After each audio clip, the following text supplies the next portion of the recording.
আবার শুরু হইতেছে র্যাবের তাণ্ডব। গুম খুন আবার শুরু হবে। প্রথম পদক্ষেপ ছিল গুম আইন বাতিল করা। এখন বিএনপি র্যাবকে শক্তিশালী করতেছে। আমরা তো তখন বুঝি নাই যে কেন গুম আইন বাতিল করলো বিএনপি। এখন পুরা ছবিটা পরিষ্কার হইতেছে। হাসিনার চাইতো ভয়ঙ্কর মানবাধিকার লঙ্ঘন নামে আসতেছে বিএনপির হাত ধইরা। ব্যানে ব্যানে করছি না। এই যে দেখেন, র্যাবরে 163টা নতুন গাড়ি কিনে দিতেছে বিএনপি সরকার। জঙ্গল সলিমপুরে নতুন ট্রেনিং সেন্টার হইতেছে। আমেরিকার স্যাংশন খাওয়া এই খুনে বাহিনীকে বিএনপি আবার পাইলা পুষা বড় করতেছে। এমনি এমনি না, ওইগুলো করার জন্য কইতেছে নাম পাল্টাবে, নতুন আইন করবে, যেন মানবাধিকার মাইনা চলে এই খুনি বাহিনী। এই র্যাব বিএনপির ইলিয়াস আলীরে গুম করেছিল। বিএনপি নিজেই র্যাব বিলুপ্তির দাবি করেছিল, আর ক্ষমতা এসে সেই র্যাবের নাম পাল্টাইতেছে। নাম পাল্টাইলে ভালো হয়ে যাবে? শিলং সালাউদ্দিনরে কেন কেউ জিগায় না? র্যাব তো বিএনপি বানাইছিল। র্যাব চলে কোন আইনে জানেন? আসেন সেটা একটু বুঝে দেখি, র্যাব কোন আইনে চলে। র্যাব চলে অস্ত্রধারী পুলিশ ব্যাটালিয়ন সংশোধন আইন 2003-এর অধীনে। এরা 9 জুলাই 2003 সালে পাশ হয়েছে খালেদা জিয়ার আমলে। আর এই আইনটা যেটা সংশোধন করে র্যাব বানানো হয়েছে, সেটা 1979 সালের অস্ত্রধারী পুলিশ ব্যাটালিয়ন অধ্যাদেশ, জিয়াউর রহমান সরকারের আমলের সামরিক অধ্যাদেশ। মূল আইনটা 1979 সালের অধ্যাদেশ, জিয়াউর রহমানের সামরিক সরকারের। আর 2003-এর সংশোধনীটা খালেদা জিয়ার সরকারের। অর্থাৎ র্যাবের আইনি কাঠামো যেটা পুরাপুরি বিএনপি পরিবারের নির্মাণ। র্যাব যে দুইটা আইনি কাঠামোর উপরে দাঁড়ায় আছে, দুইটাই বিএনপির তৈরি। আর এখন কইতেছে আইন পাল্টাবে। তো আগে যখন র্যাব বানানো হয়েছিল তখন এই আইনের কথা ভাবেন নাই কেন? বালশুন, র্যাব যে আইনে খুনি দানে ভইয়া উঠছে, সে আইন তো আপনারই বানানো। এটা দায় কার? এত মানুষ গুম হইলো, ক্রসফায়ারে মারা গেল, এখন মানবাধিকার মাইনা যেন চলে সেই জন্য আইন বানাবেন? র্যাব তো আইন মাইনেই খুন করছে। যে আইন বানাবেন সেই আইন মাইনে খুন অব্যাহত রাখবে। যে মানুষগুলো মারা গেল, নিখোঁজ হইল, তাদের জীবন কি মূল্যহীন? তো র্যাব কিভাবে তৈরি হয়েছিল সেটা আপনারা জানেন? আপনাদের বলি, হয়তো অনেকেরই জানেন না, ইয়াংরা হয়তো অনেকেই জানে না। আসেন সেটা একটু বলি। 2002 সালে খালেদা জিয়া ক্ষমতা এসেছিল সন্ত্রাস নিয়ন্ত্রণ করার প্রতিশ্রুতি দিয়ে। উল্টা আইন শৃঙ্খলা পরিস্থিতি একেবারে যাচ্ছাতেই হয়ে গেছিল। ঢাকা শহরে কয়েকজন কমিশনার খুন হইল। প্রকাশ্য দিবালোকে খালেদা জিয়া আর্মি নামাইল, নাম দিল অপারেশন ক্লিন হার্ট। আর্মি ধরে নিয়ে যাইত যারে তারে। আর্মি ক্যাম্পে নির্যাতনে যারা মারা যেত কইতো হার্ট অ্যাটাক করছে। অপারেশনে 40,000-এর বেশি নিরাপত্তা বাহিনী অংশগ্রহণ করেছিল। যৌথ বাহিনী 11,245 জনকে গ্রেপ্তার করছিল। শত শত মানুষ আহত হয়েছিল। 40 জনের বেশি হেফাজতে মারা গেছিল। 40 জন। এইসব বিচার বহির্ভূত হত্যাকাণ্ডকে খালেদা জিয়ার সরকার ইন্ডেমনিটি দিল। আইন শৃঙ্খলা পরিস্থিতির ড্রামাটিক উন্নতি হয়েছিল, এটা সত্য। তো বাঙ্গুরা তখন বুদ্ধি বের করলো, এইভাবে তাইলে সন্ত্রাস নিয়ন্ত্রণে রাখা যায়, আর্মি থাকতে হবে মাঠে। তৈরি হইল র্যাব। কালো পোশাক কেন হইল জানেন র্যাবের? সর্দির বডিগার্ডরা যে জয় বাংলা করেছিল বেঙ্গল ল্যান্সার, তাদের ইউনিফর্ম। এই যে দেখেন বেঙ্গল ল্যান্সারের ইউনিফর্ম ট্যাঙ্কের উপরে দেখেছেন কালো, ওটাই। এই র্যাব গঠন করাটাই তো আইনত একটা ভুল ধারণা, মারাত্মক ভুল ধারণা। বাঙ্গুরা এমনই গর্ধব যে এইটা যে খুনি বাহিনী হয়ে উঠবে সেটা বুঝতে পারেন। এটা প্রথমেই বোঝা যায়। কেন এটা ভুল ধারণা? আসেন বুঝায় বলি। র্যাব বানানোর লক্ষ্যই ছিল আর্মিকে দিয়া সিভিল ক্রিমিনাল অ্যাক্টিভিটিস সামাল দেওয়া। কিন্তু সেনাবাহিনী দেশের সিভিল সিটিজেনের সাথে তো ডিল করার জন্য তৈরি হয় নাই। সেনাবাহিনী কি করে? সেনাবাহিনী কারে ফাইট করে? দেশের শত্রুরে ফাইট করে। সে দেশের শত্রুর সাথে ডিল করে। সেইখানে সে হয় শত্রুকে নিশ্চিহ্ন করে দেবে, নয়তো নিজে নিশ্চিহ্ন হয়ে যাবে। এখানে কোনো আইন নাই, মানে আন্তর্জাতিক আইন আছে, সে যুদ্ধাপরাধ করতে পারবে না। কিন্তু বোমা ফেলায় যদি শত্রু সেনাদের সাফা কইরা দেয়, মিলিটারির কোনো অপরাধ নাই, বরং আমরা মেডেল দিয়ে তারে পুরস্কৃত করব। তাই মিলিটারি মাইন্ডসেট একদম আলাদা। কিন্তু পুলিশ দেশের শত্রুর সাথে ডিল করে না, সে ডিল করে দেশের নাগরিকের সাথে।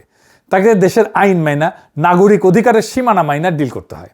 সে শুধু অপরাধীর সাথে কিন্তু ডিল করে না, সে নিরপরাধ মানুষের সাথেও ডিল করে, ভালো মানুষের সাথেও ডিল করে। ধরেন ইমিগ্রেশন পুলিশ, সে কি অপরাধীর সাথে ডিল করে? বা ট্রাফিক পুলিশ। আবার ধরেন কোনো ক্রাইম হয়নি, তাও তো পুলিশ লাগে। জিনিস হারাইলে তো পুলিশে ডায়েরি করতে হয় থানায়। রাস্তায় দুর্ঘটনা হইলে পুলিশকে ডিল করতে হয়।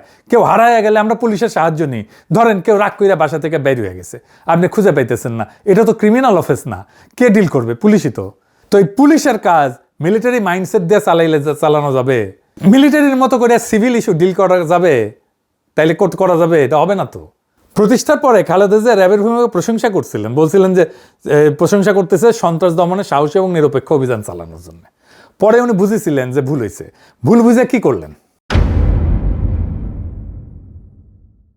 2014 সালে খালেদা জিয়া র্যাবকে ক্যান্সার বলে বিলুপ্তির দাবি করলেন।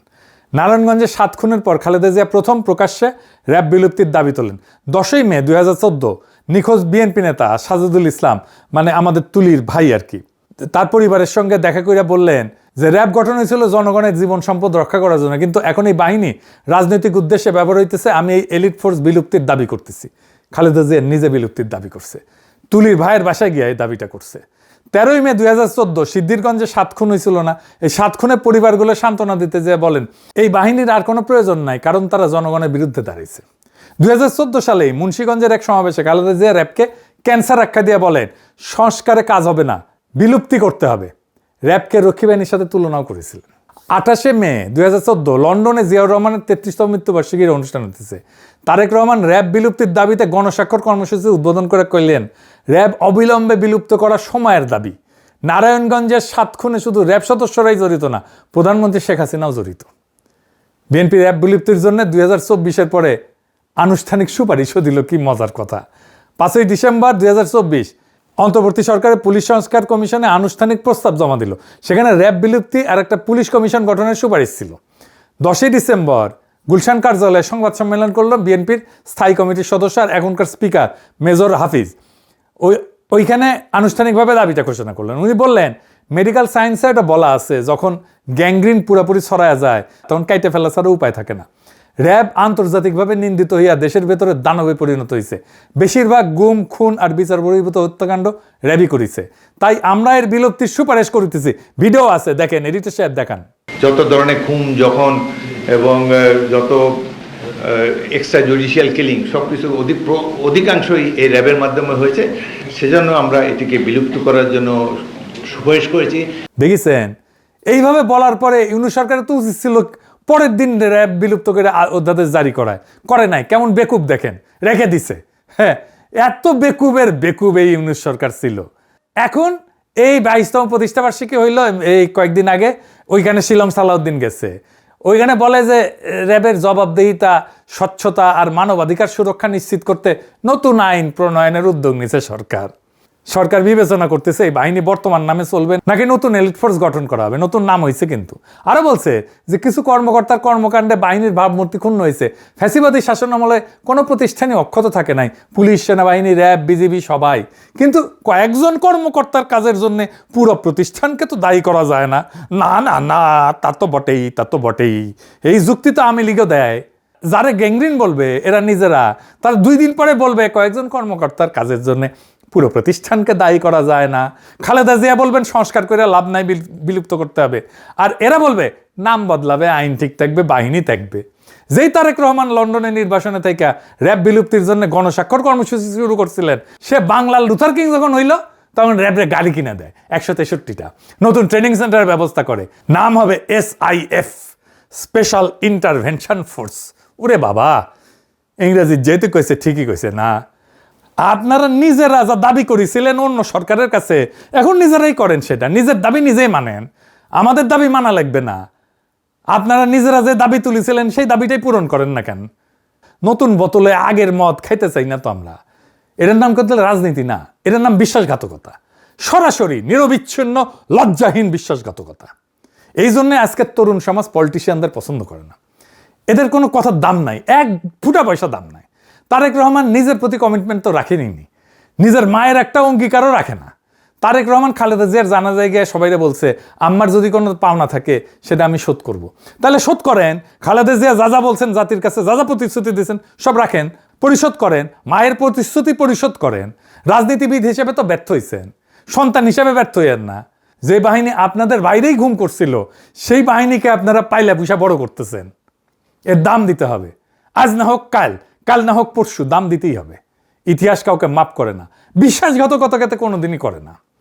আপনারা যা বলছিলেন সেটা করেন, আর যদি সেটা না করেন তাহলে বাংলাদেশের মানুষ আপনাদেরকে ইতিহাসের সেই আস্তে করে ছুঁড়ে মারবে যেই আস্তে করে হাসিনাকে তারা ছুঁড়ে মারছে। ইনকিলাব জিন্দাবাদ।